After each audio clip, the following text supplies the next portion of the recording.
the Badlands. Explain those Badlands. That's a hell of a name.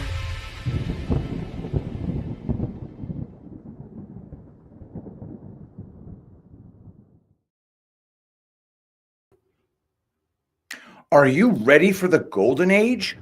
With recent headlines buzzing about Fort Knox, it's time to shine a light on gold.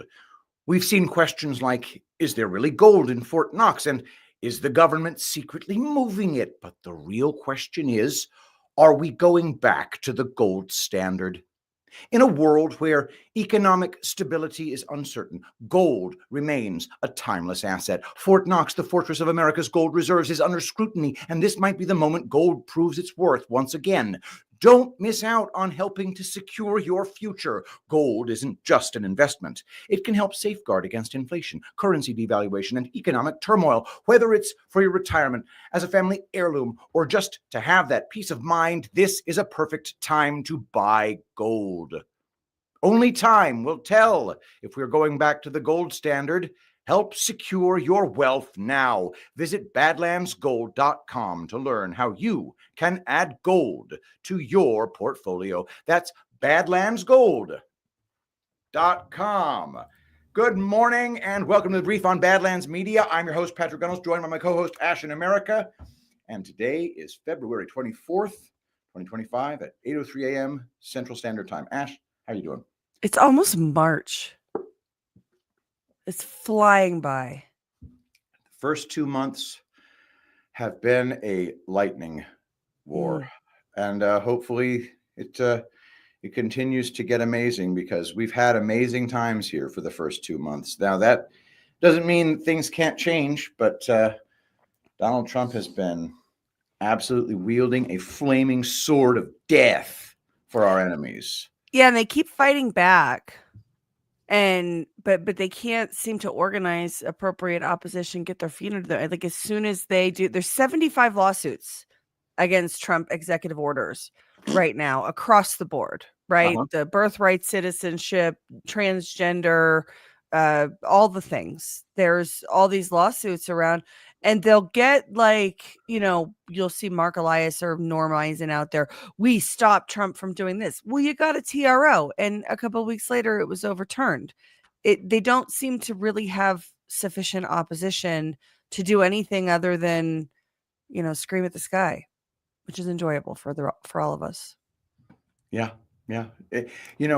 Donald Trump just posted something on Truth Social that I'm actually trying to find right now, except I'm being distracted by selfies of Natalie Winters. Jeez.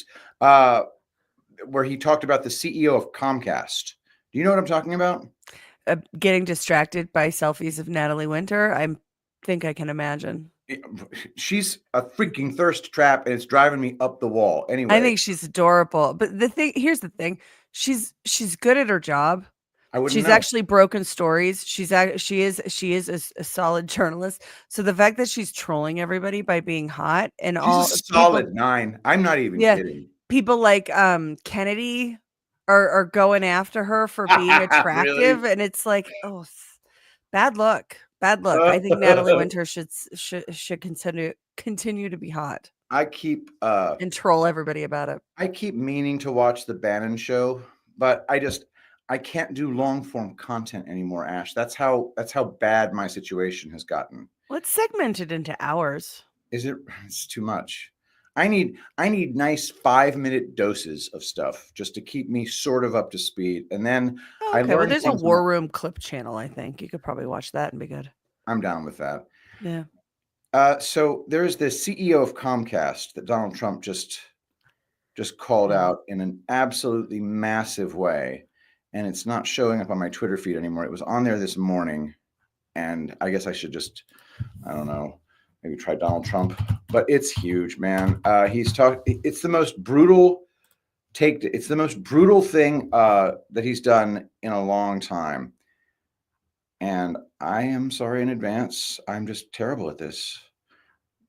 Anyway,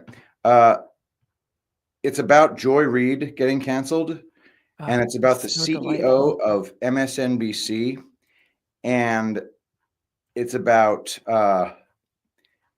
how fake news is an, and I quote, unpardonable sin, which was a beautiful use of the word.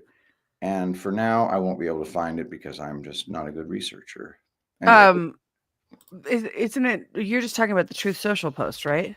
Oh, so you know what I'm talking about? Yeah. Yes, that's what I'm talking about. Yeah. Okay. Hold for processing. I got it for you.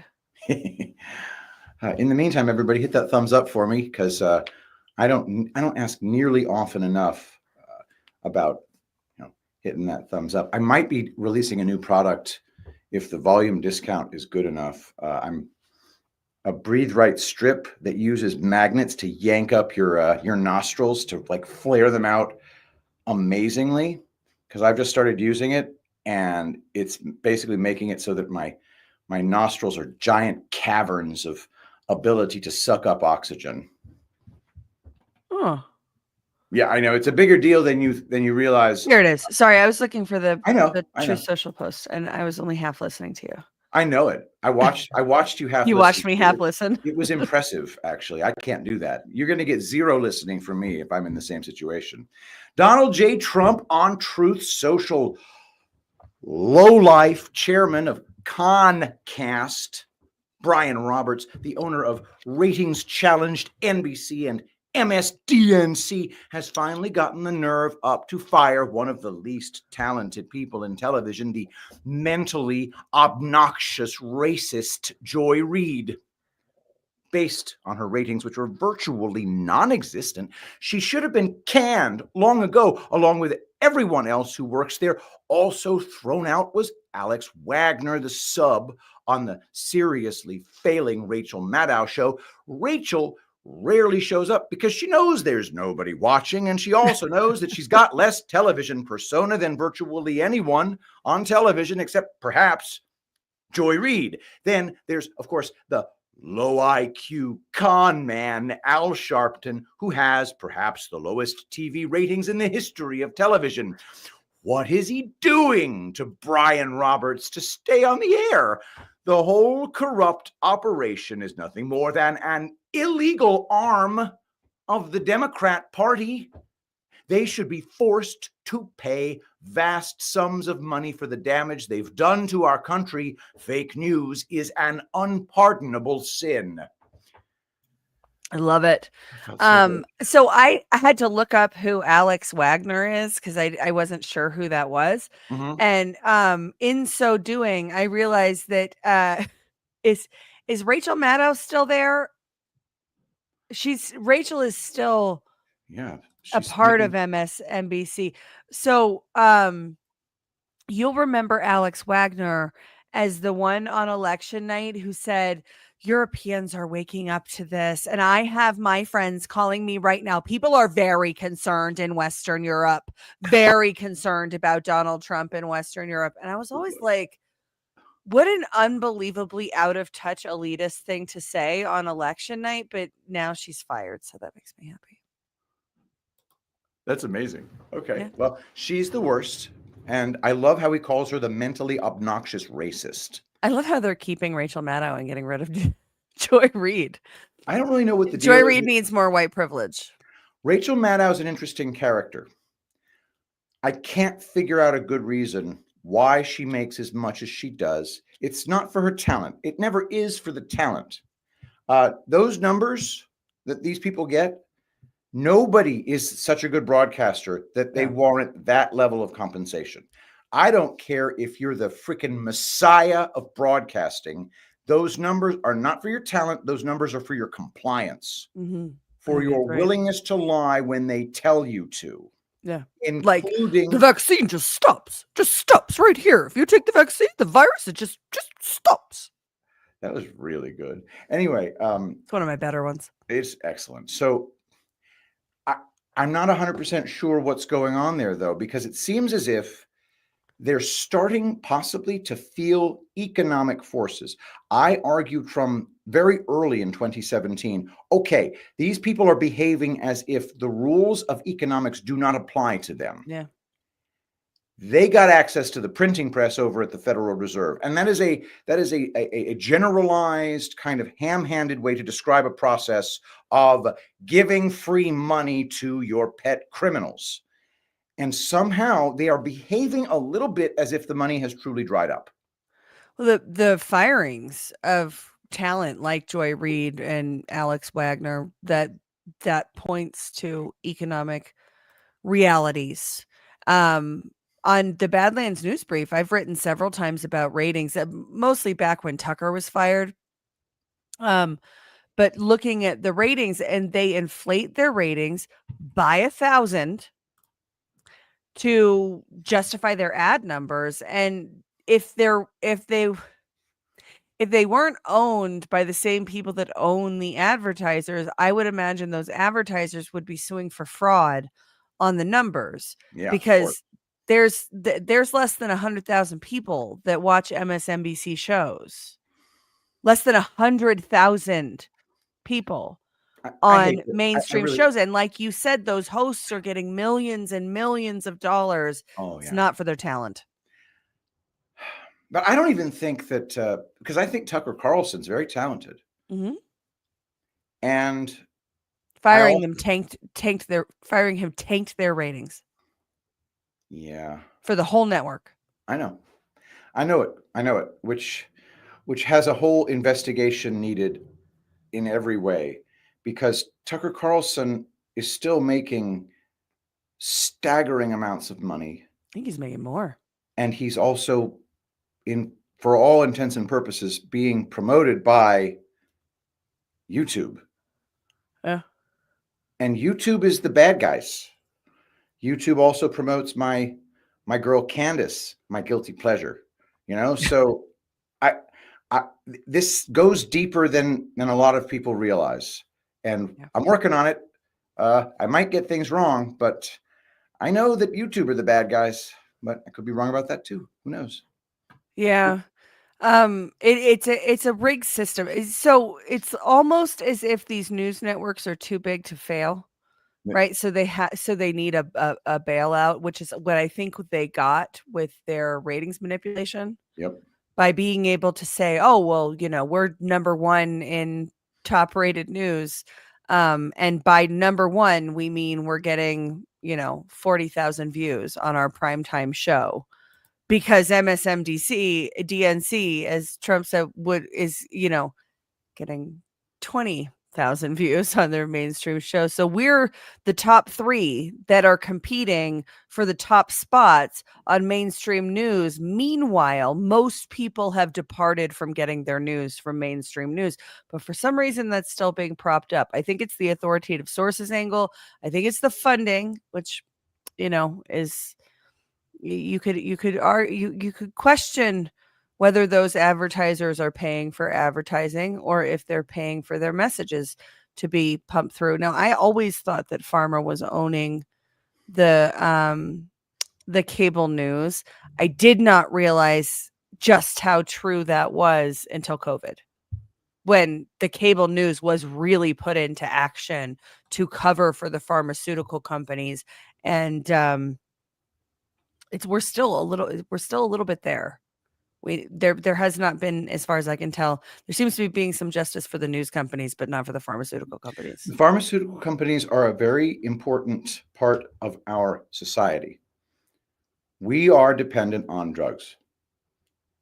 And some of those drugs, if you just took them away, we'd have a whole lot of dead people. We got to come to terms with that very unpleasant reality.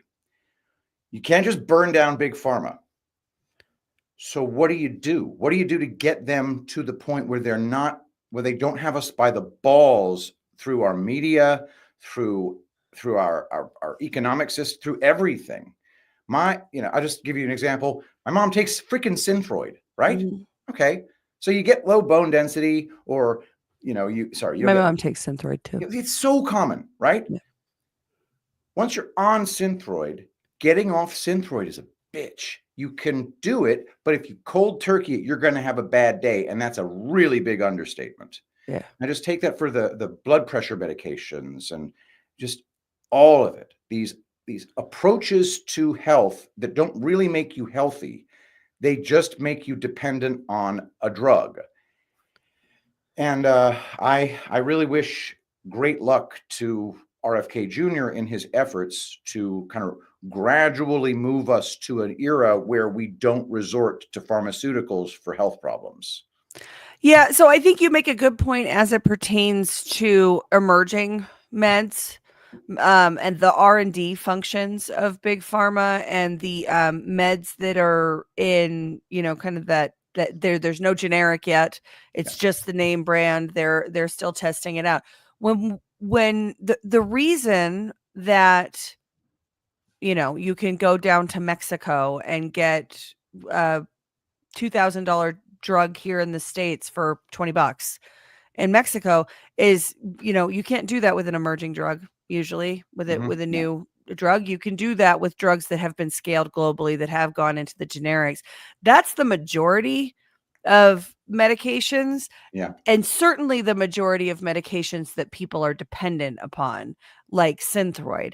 The false equivalency comes in when we're talking about unwinding their influence in our society, their influence over our media, their ability to advertise on television, all those kinds of things. And they say, well, if you attack us in this way, then you're going to lose access to drugs and society's going to collapse because people need drugs, as you said. It's an intellectually dishonest argument, because so many of those drugs, I would say the lion's share majority of the pharmaceuticals that we are dependent upon, are in the scale of, they've been scaled. They're cheaper elsewhere around the world, and not just because we've subsidized them, but because the production of those drugs has become cheaper because they're not under the name brand and the. So this is an incredibly important thing that you just said. So I think I'm going to just try to simplify it a little bit for the audience in case anybody missed this point. The generics can be made by anybody now, and those are the ones that the real dependencies are on. And that's a very, very good thing. Yeah, I think that's all right. Awesome. Let's go ahead and start. The Badlands News Brief, brought to you 5 days a week at badlands.substack.com by the indefatigable Ash in America. Today's episode, entitled Climbing Confidence, a Congolese Crisis and Uncorroborated KGB Claims. Nice alliteration. Yeah, there was like several more C words that I could have put into it. I actually had to edit. From X. Consumer spending update. Economic confidence jumps in February. Economic confidence increased to 111.3 in this month's Rasmussen Reports Economic Index, nearly 8 points higher than January. Enthusiasm about the economy surged under President Donald Trump's first term, reaching as high as 147.8. What's the nature of this index? What are the units? Oh, that's a good question. Anyway, we'll move on. It's super good or something like that. In January 2020, before tumbling after the coronavirus lockdown threw Americans out of work and closed many businesses, by November 2020, it had recovered to 126.4, but dropped sharply after President Joe Biden was elected. The index reached a low of 78.6 in July 2022. All right, so January 2020, we had... oh my God, it's just like I described it. It looked like Trump was destroying the enemies, and then they hit us with Corona. Yeah. Just never forget what they took from you. Yeah, I like how it goes in the middle of Joe Biden's term down to 78. So it starts dropping almost immediately upon him taking office. Just says dropped sharply after he was elected, and then goes down to 78.6. I can't get past the paywall part to see how the number is constructed, but it's the Rasmussen Economic Index, which, I figured was some sort of statistical type number that you would know, but there is no unit. You're right. So somebody says, somebody in the chat says natural blood pressure balancer beats. I bet you it's a fabulous blood pressure balancer. My concern is for the people who are already taking lisinopril every day. Yeah. Anyway. All right. Yeah, but the same threat risk concern exists for people taking SSRIs every day, right? Dude, but that is so but it's still bad. Yeah, if you cut people's SSRIs, there would be death, there would be suicide, there would be crazy people crawling out of their skin. All sorts of things would happen. That doesn't mean that we shouldn't try to get people off of SSRIs because we have way too many. There are so many people that are on SSRIs that don't need to be on them, and they're fucking up their lives. Yeah, Pharma won't tell you that because they're incentivized differently. One of the things that somebody said, and I think it might have been Ashley St. Clair who said it, but lots of people say it. I just happen to recall it being said by her, which is that a lot of people are depressed because their situation is depressing. Yeah. And there's nothing wrong with your brain. You know, it's not a chemical imbalance. Your life sucks. Take strong steps to make your life suck less. Well, it's also we're being gaslit and emotionally blackmailed on an industrial scale. Yes. Right. The fake reality that we talk about, I do believe that one of the reasons that I'm not dead is because I'm able to recognize that it's fake and engage with it in that way. For some people trying to navigate this world, it's crazy. Yeah. You try to make sense of this world without the we're watching a movie device or being able to interact with what's happening around us without some way of defining it and describing it and processing it that doesn't make you want to jump off the roof. Mm-hmm. Yeah, very true. Next, 15% off Right Wing Naturals. Our sponsor is Right Wing Naturals. That's rightwingnaturals.com, a brand where modern conservatives find superior American crafted products for men. Right now, all readers can get 15% off your first order with promo code Badlands. Sound like a sheep then. I know. Badlands. That was terrible. Everybody, it looks like American crafted products for men, which I like already. So check it out Superior American Soap. Oh, shit. They're competing against Tulip Blooms. Anyway. Just for men, though. You got the women still. You got the women cornered. Although I will argue that the Three Kings soap, frankincense and myrrh, is very manly smelling. I'll argue that all day. All right, awesome. Next. I love that. I love that domain name too. Right Wing Naturals. That's good. All right, from Zero Hedge. We created a monster with Zelensky. White House isn't backing down. In growing rift, Axios has released a devastating report full of quotes from Trump admin officials, which strongly suggests the growing rift with Zelensky is only about to worsen. The Ukrainian leader is seen as having overstepped by the White House. A U.S. administration official involved in peace negotiations with Russia bluntly told the publication that, quote, Zelensky is an actor who committed a common mistake of theater kids. He started to think he's the character he plays on TV. Yes, he has been brave and stood up to Russia, but he would be 6 feet under if it wasn't for the millions we spent. He needs to exit stage right with all the drama, the unidentified official said. This strongly suggests that Trump is pursuing a full political transition in Ukraine at this point. Another official, also involved in negotiations, described that, quote, we created a monster with Zelensky and that, quote, these Trump deranged Europeans who won't send troops are giving him terrible advice. Speaking of which, one Saturday headline has revealed the European Union is still seeking ways to seize part of Russia's frozen $280 billion in assets held abroad. I love the line about the theater kids because to me, that is what's happening with so many of these people, not just Zelensky, but so many of these people who were not hired for their skills, but hired because of their compliance, as we talked about with the news anchors, but across government, across NGOs, and when they realize nobody actually wants you here because of your brain power. You're not here because you're an important part of the team and you're the hero. You were made into the hero to serve our purpose, and we don't need you as the hero anymore, or the super serious newscaster, or the really important human rights activist, or whatever else. We actually don't need you anymore. So we're going to cut your strings. Go off and make it on your own. And they're like, huh? Yeah. Yeah. Yeah. They are theater kids. And when I say they, I mean everybody on the television. It's theater kids.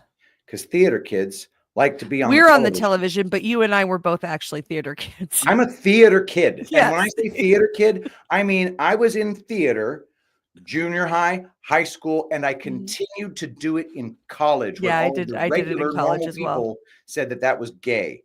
And so, you hear me make my attempts at doing impressions and accents and stuff. I've been practicing this crap all my life. I'm a theater kid. I was surrounded by theater kids. And I will tell you something. Theater kids do not have high IQs. So are you saying you couldn't pull off president of Ukraine? Oh, I could do that in a heartbeat. Right. Please give us credit. Right. But when the regime was done paying you to be the president of Ukraine, you would not have the skill set magically after being installed into that position that you would require to come by it honestly. Because theater kid. There is no honestly anymore. That's not even a thing. It's just it's degrees of dishonesty. Yeah, I can see it. I like to think that like a Bukele is a view that there can be honesty, but he could definitely be an actor. And also, I have no ability to gauge whether or not he came by it honestly. And he did throw a whole shit ton of people in prison when he assumed power. So we've been told. We've been told. Home skillet is central casting.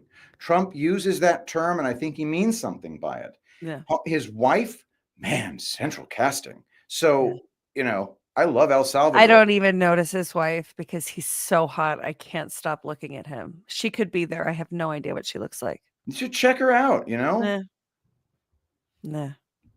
I'm good. Fair enough. Whatever. Yeah, it's like saying you should check out Bannon, see what he looks like. You're like, no, I'm looking at Natalie. Right. Well, come on, man. Bannon. All right. Next from the BBC. Germany's conservatives celebrate, but far right enjoy record result.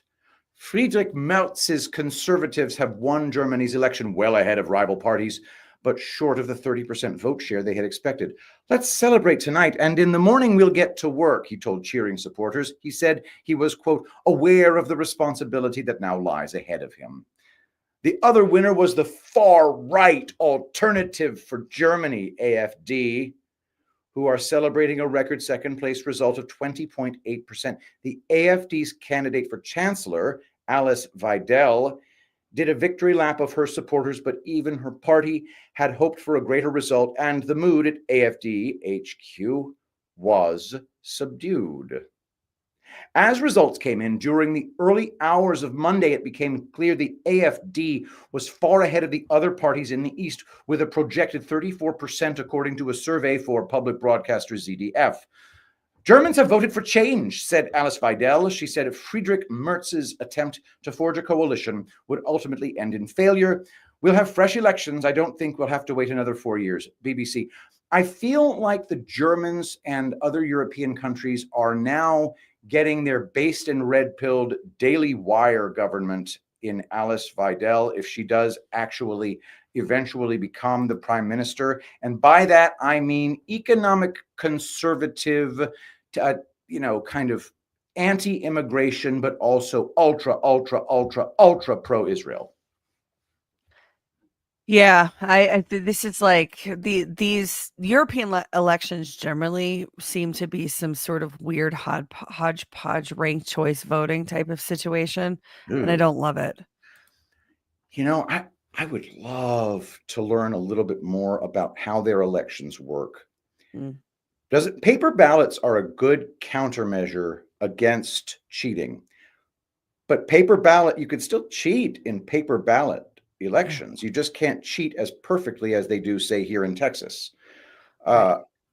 But you can cheat. I'd love to know what happens in Germany, because I have become disillusioned by my based and red-pilled right-wing European leaders. One of them being, what's his name? Geert Wilders in Holland. What happened to him? Well, he's still around, and he's the Freedom Party or something. He's got some cool based and red-pilled right-wing name for his party, and his entire shtick appears to be bashing the shit out of Islam. And if you bash the shit out of Islam, you're missing the point. It's mass immigration of the working class to your country from any religion that will F you up. When we have MS-13 roaming around, I don't go around bashing Catholics. That's insane. You got MS-13 running around. So it's just, he did a whole thing about attacking Islam on a doctrinal level. And as a Christian, doctrinally, I can go after Islam, but it's not freaking doctrine that's ruining your society. It's mass immigration of working class people who don't like you very much because your civilization bombed the shit out of theirs. Allegedly. Allegedly. The mass migration, though, is not organic natural movement of working class people. It's the Great Migration, which was a globalist plot that goes back 15 years. And they wrote thought leadership papers about it, and they moved those people generally. And they didn't move low income families for the most part. They moved the man in the family. They moved the military aged men through Europe first. And here as well, but it's not I wholly reject the we're just looking for a better life thing, because it's the you don't get from Qatar to the Texas border if you're just a working class refugee seeking a better life. You get there through Catholic charities and a whole bunch of help from the globalists. That is certainly the case. And I will never even try to disagree with what you just said. I will add to it that in a libertarianoid global economy, free movement of goods, services, and money also requires the free movement of labor. Mm-hmm. And if you have that, you get mass migration organically.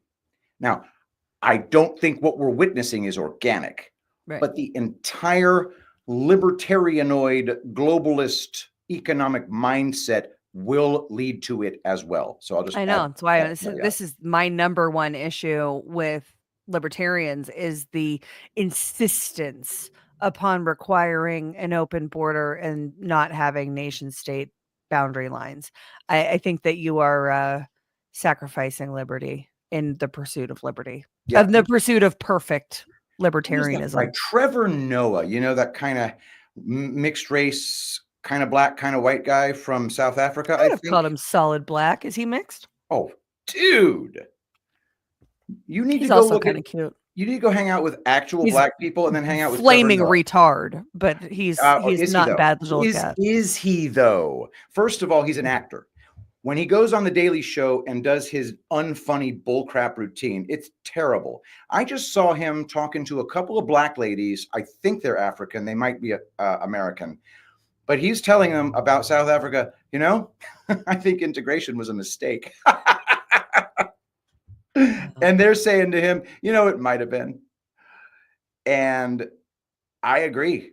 I think that in general, smashing groups of people together because of racism is retarded. White people get along with white people. Black people get along with black people. And if you smash them together with no warning whatsoever, there's going to be conflict. And it's not because blacks or whites are better. It is because things that they say with different tonality and traditions that they have and cultural norms that they have mean different things to the different culture. So it causes conflict. And he did such a great job explaining it. And he said, and I don't mean this to sound like one group is better and one group is not. It's just that when we're black and we're together and we say things a certain way, we know what it means. It was amazing. And Yeah. it's just important. You keep the nations intact in general. When you have immigration, it's small, controlled. You recognize those people as being guests. Yeah. The Japanese And love their purposeful. visitors. Yeah. Right? Purposeful. The labor example that you provide is a purposeful that's purposeful immigration. We have a shortage of a certain type of skill set that we need in our country. So we need to enable immigration. But when you ask for, this is kind of one of Trump's biggest points as well, right? We want the best people. We want the skilled people. We want the people that are going to come here and be productive in our society, but that's largely not what we're getting. Largely what we're getting is, we're told it's the refugees from the war zones that have been bombed out. But when you look at the lines of people coming in, you don't really see what you would think would be a natural group of refugees. You see a shit ton of military-aged males and a few kids spotted around. I know it. It's absolutely freaking nuts. But also, I don't want the best people either. If they're the best people, then their countries need them. Why are we freaking trying to rob other countries of all their best people? We have enough people. Yeah. I keep being told that the earth is overpopulated and we have to do something about it. So I think we should become hyper nationalists. I'm down with that. Yeah. And then, may the strongest survive. And may we all cooperate with each other. And I would love, the Japanese love. God, you're such a hippie. Ash, I have become more liberal in the age of MAGA. Yeah. And that is just a fact. And I don't mind it. The Japanese love their visitors. The Japanese treat their visitors really well. And the Japanese say to their visitors, when are you leaving? Have you been to Japan? No, I wish. So I've been a couple times, 3 different cities. The Japanese they love their visitors. They are super racist against white people, but they're really polite about it. Like you said, like, when are you leaving? Like but Tokyo is my favorite city on the planet. I would go back to Japan in a second. It's absolutely a beautiful country. The people are just incredible, very different, but incredible. The food is amazing. The cities are clean. Not Osaka. Osaka was kind of seedy. It was like the whole city was Times Square. Mm-hmm. But Tokyo was, I didn't want to leave. Wasn't it 97% Japanese? It's all, yeah. It was funny. There was a video of I think it might have been Posobiec who posted it. It was the Polish Miss Poland pageant. Now, this is the Miss Poland pageant. What do you notice about all the women? And I said, oh, they're Polish. And, the actual answer was supposed to be that they're white. But no, it's not that they're white. It's that they're freaking Polish. Yeah. And each nation has its own flavor. And we can celebrate that. All right, let's maybe get another story in. Pope Francis says he's confidently continuing care amid health crisis. Pope Francis offered reflections on the most serious medical crisis of his papacy Sunday, saying in the written text of his regular Angelus prayer that he was confidently continuing his extended hospitalization while acknowledging that rest is also part of the therapy. The Pope was admitted to Rome's Agostino Gemelli Polyclinic Hospital with a respiratory tract infection on February 14th. Early last week, the Vatican disclosed the Pope had double pneumonia. On Saturday, it acknowledged the 88-year-old who had one lung removed in his youth. How do you get double pneumonia? Holy shit. Well, yeah, that's been the question all along for people saying that this story is bullshit, is that it was previously known that the Pope only had one lung because he had to have one of them removed. And now they're saying he has pneumonia in both lungs, so they're full of shit. I haven't seen it yet until this article reported that in modern times, that he only has one lung. But the Washington Post is leaning in. How do you get double pneumonia with one lung? Doctors treated his respiratory crisis with more oxygen and his thrombocytopenia, a deficiency in platelets which clot the blood, with transfusions. The Vatican said Sunday that after Saturday's crisis, the Pope had slept well. The Washington Post. I don't tell you. What do you got for me? I wish him well and thoughts and prayers, and I hope that if he does pass, that he passes peacefully. But I'm a Catholic, but I also have an enormous problem with him as a pope. All of it just sucks. So I feel terrible just talking about it. Yeah. Well, anytime someone's going to die, it's sad, unless it's Hillary Clinton. Or So- or a Jesuit who is probably subverting the church as a matter of nope. I'm going to just leave it alone. Yeah, I was going to say I thought we weren't doing this I because know. I can go there, but we might know. piss off half the audience. I know. All right, from livemint.com, ISIS-linked militants butcher 70 Christians in Congo. Global leaders urged to act. Beheaded. Hey. There were 70 people found in a church, allegedly, right? Yeah. 70 people found in a church in Congo that were beheaded on February 13th, and they were just found, as I understand it. So that must have smelled terrible. I bet it did.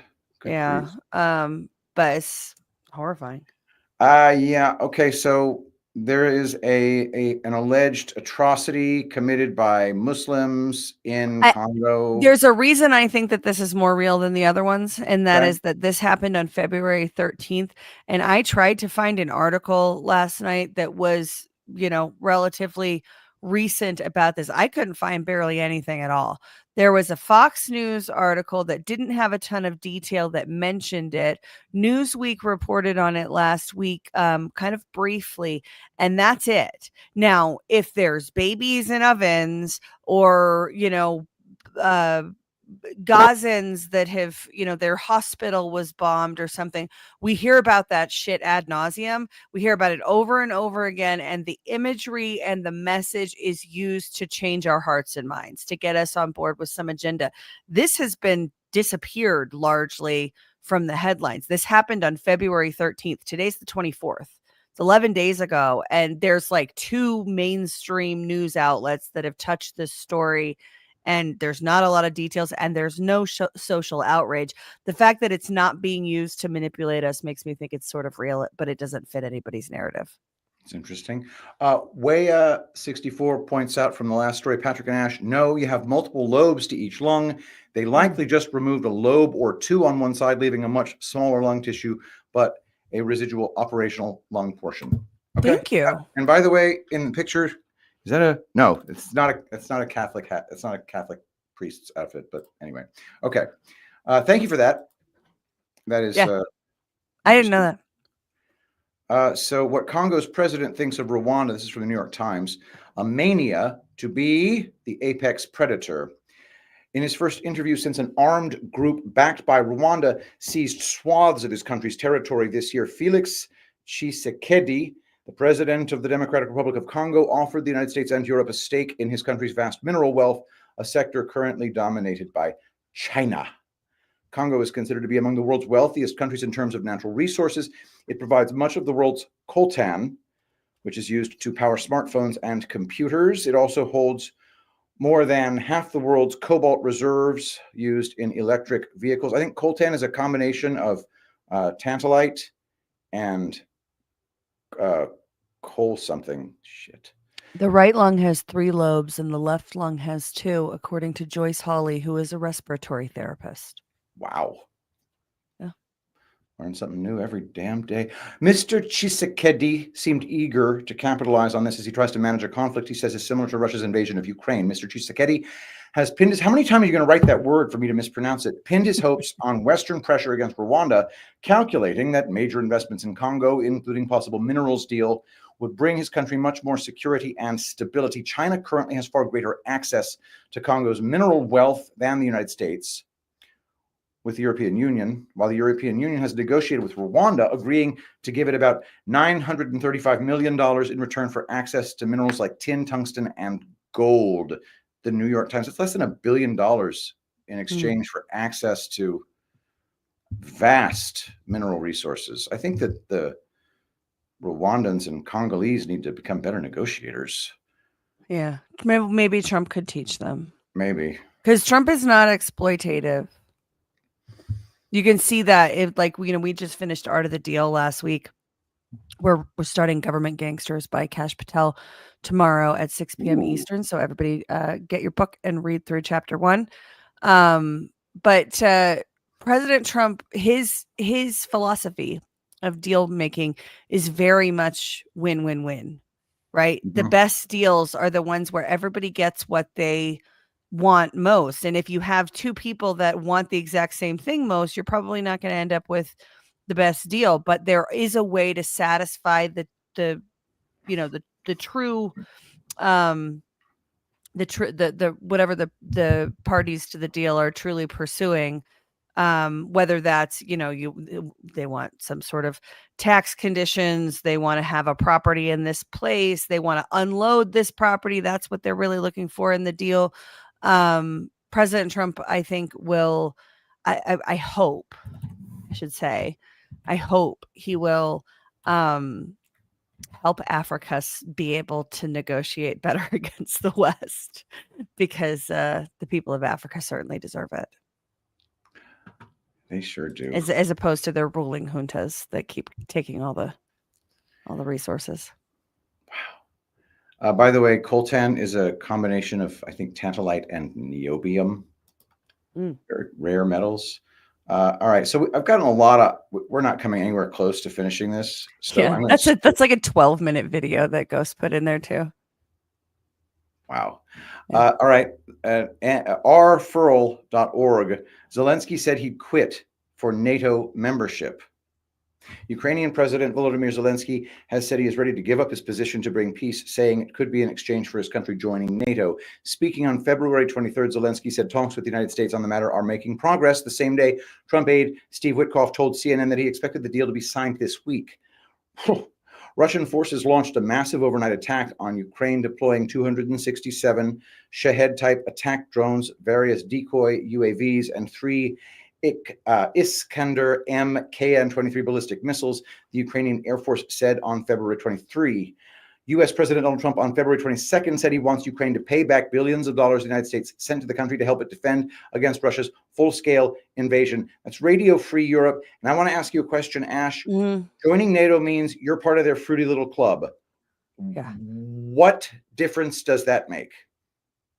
What difference does it make if Zelensky joins NATO?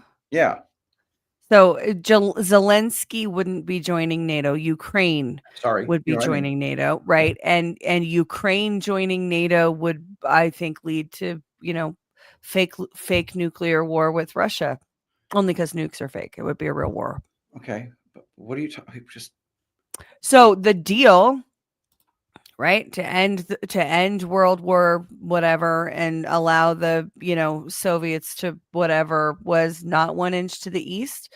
The North Atlantic Treaty Organization has to keep its distance from the Russian border, and over the past several decades, they've inched many inches, such to the point that because there are biolabs and military installments and economic activities happening through the nation of Ukraine, NATO is on Russia's border now.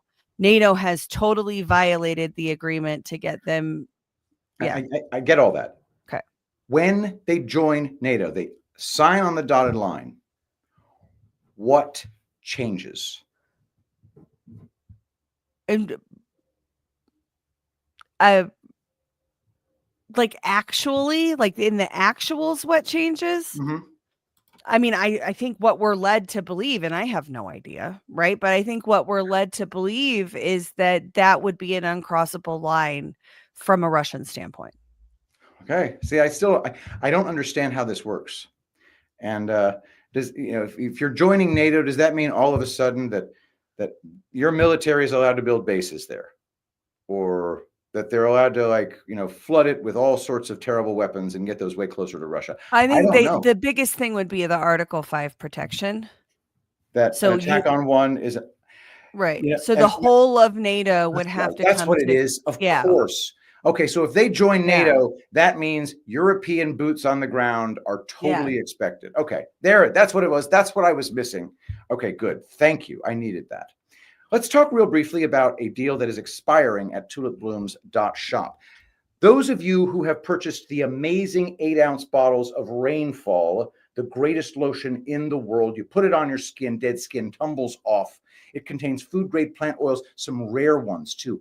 Amaranth oil. Good luck finding that in any lotion out there. Argan oil, apricot kernel oil, hemp seed oil, and a bunch of other amazing oils.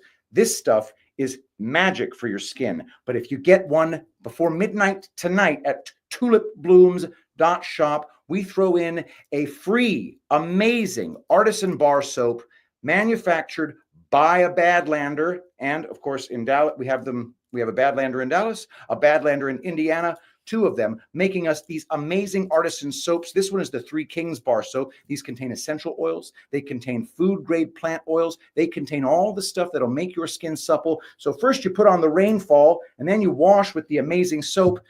Take care of it today. These are not cheap, by the way. So it's a really, really great deal. Go to tulipblooms.shop. Use promo code Badlands for 10% off. And don't you forget, every time you use that promo code, 25% of that sale goes directly into an account that pays Badlanders' salaries. Tulipblooms.shop, promo code Badlands. It's nice for oil pulling your teeth too. The Rainfall is. Oil on pulling? the gums. Yeah, on the gums. Whoa. I mean, that would definitely be one of the unscented ones you'd want Yeah, to it's do. the only one I have. It's the unscented one. I haven't even sent. Okay, I'm so sorry. I actually need to send you some of the stuff with rose geranium in it. Oh, What I is love rose what geranium. does that mean? Well, when you're pulling the impurities through your teeth using oils, I don't know if it's the appropriate way to do it, but I've been doing it, and it makes my gums feel nice and soft and pink and fluffy. That is absolutely amazing. Okay. A new use case for Rainfall, mes amis. Yeah. All right. Let's see. It's also a great makeup remover. Although the body butter is a better eye makeup remover. Oh yeah. Comes right Cocoa off. butter. All right. Let's see. Next. Was Donald Trump a Russian spy in 1987? Bizarre allegations by ex-KGB officer will surprise you. In what sounds like a plot of a Cold War thriller, a former KGB officer has dropped a bombshell claim. Donald Trump was allegedly recruited as a Russian spy in 1987 and given the code name Krasnov. Yes, you read that right. The former U.S. president, known for his... When was this written? He's the president now, guys. Yeah, this was going around all weekend long. Okay. Known for his bold tweets and unconventional diplomacy, is now being accused of being a Soviet asset. Okay. This jaw-dropping allegation comes from Alnur Musayev, a former Kazakh intelligence chief who served in the KGB's 6th Directorate in Moscow. Musayev insists that recruiting Western businessmen was a top priority for Soviet intelligence, and Trump was apparently high on their wish list. According to Musayev, Trump's recruitment took place during his 1987 visit to the Soviet Union, a trip that was supposed to be about real estate, but may have had deeper political implications. Back then, the New York real estate mogul was eyeing a hotel project in Moscow, facilitated by Soviet officials. But according to Musayev, those meetings weren't just about marble lobbies and penthouse suites. They may have been a covert intelligence operation. The Economic Times.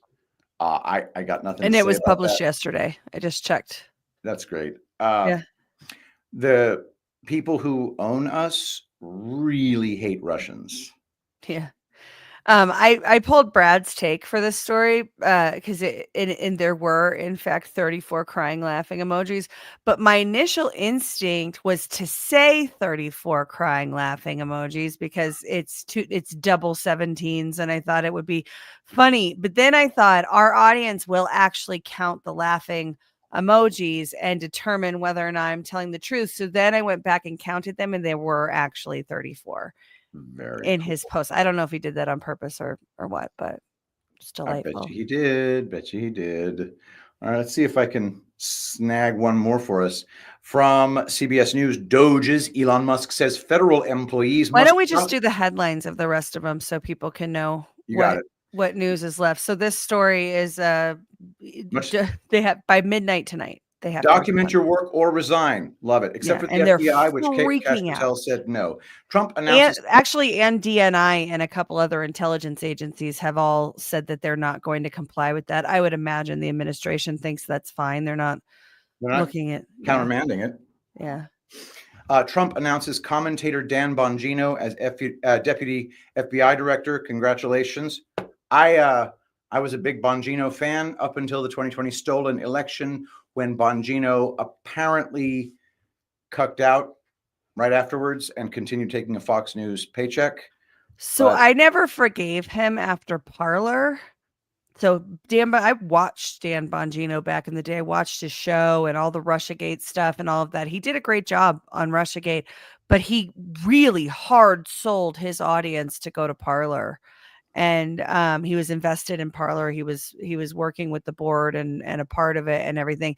And we got rug pulled so hard on Parler after January 6th, and Dan Bongino was silent. And I sort of never, it was like Tucker Carlson going after Sidney Powell. Yeah. And it was like, remember when Tucker Carlson went after Sidney Powell? Like, it took me years to be able to watch Tucker Carlson in any form ever again. Likewise. Yeah, that's kind of like the Dan Bongino thing for me. But I do think, going back and thinking through all that reporting he did on Russiagate, being the deputy director of the FBI, that is assassination insurance for cash. It also could have great results. So let's see what happens. It could. Yeah, he was our Spygate guy. He was my mainstream Spygate guy. Brian Cates was my alternative Spygate guy. Yeah. So this story on the Argentine president and the Nazi rat lines is very interesting. I encourage everybody to go read it. I would also encourage you to read Ghost of Base Patrick Henry's not insignificant take on. Okay. So Javier Milei, he's opening files on Nazi rat lines that trafficked Eichmann Mengele. Okay, moving on. There are still a lot of allegations of Nazi descendants in Argentina today. So I think that's a very interesting thing. I think there's like a whole town of Nazi descendants. Yeah. It's very white, very, very blonde. All right. And then here we go. The MAGA Minute. Yeah. So we can play that as an outro. We could play the MAGA Minute as an outro. All right. Haiti is coming back into just the last two stories. Haiti is coming back into focus as we see the level of waste that's happened in Haiti. There's also, criminal conduct that's being exposed around there. I think that's going to get more and more interesting. People are talking about the children in Haiti, the orphanages in Haiti, all of that kind of stuff. So expect that to pick up in the coming week. And then there's one more story. If you scroll down. Oh, sorry. Yeah, of course. And then we have Ukraine-Russia deal this week. And we have just this wonderful girl. Caroline Levitt. Yep. And where? Will it be in Saudi Arabia or any other place? I don't have anything to detail or to read out. Right now, the president and his team are very much focused on continuing negotiations with both sides of this war to end the conflict, and the president is very confident we can get it done this week. What makes him confident? What do you think it'll take? This week, she says. Sounds nice. Yeah, sure does. And then, guys, of course, everybody...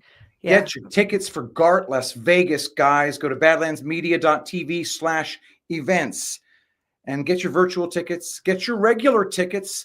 Get the virtual tickets, guys, because we have like exclusive live streams coming up well before the event. So don't miss out on those either. Get your tickets today. And with that, Ash, I guess we should do our little outro, and I will see everybody on the flip side. Bye, guys. Smash the thumb, guys. This week at the White House, we celebrated 1 month of putting you, the American people, first. Let's roll through the biggest and most historic wins in this week's MAGA Minute. On the border, President Trump signed the Laken-Riley Act into law. We've seen nearly 95% drop in the number of U.S. Border Patrol encounters on our southern border.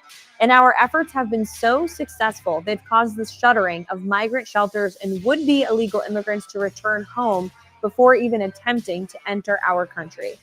On the economy, DOGE has cut billions of dollars of fraud, waste, and abuse throughout the entire federal government. The president established an Energy Dominance Council, unbanned offshore drilling, and has instructed our federal government to drill, baby, drill.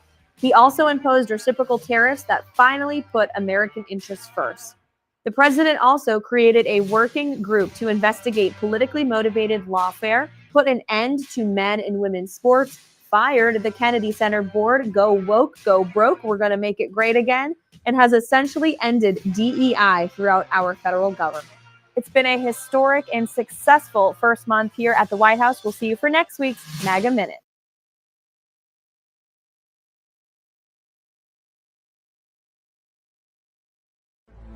Thank you so much for joining us, and don't forget to hit the thumbs up on this video. And a special thank you to all of our advertising partners. Please remember to shift your dollars to support those businesses that support Badlands Media.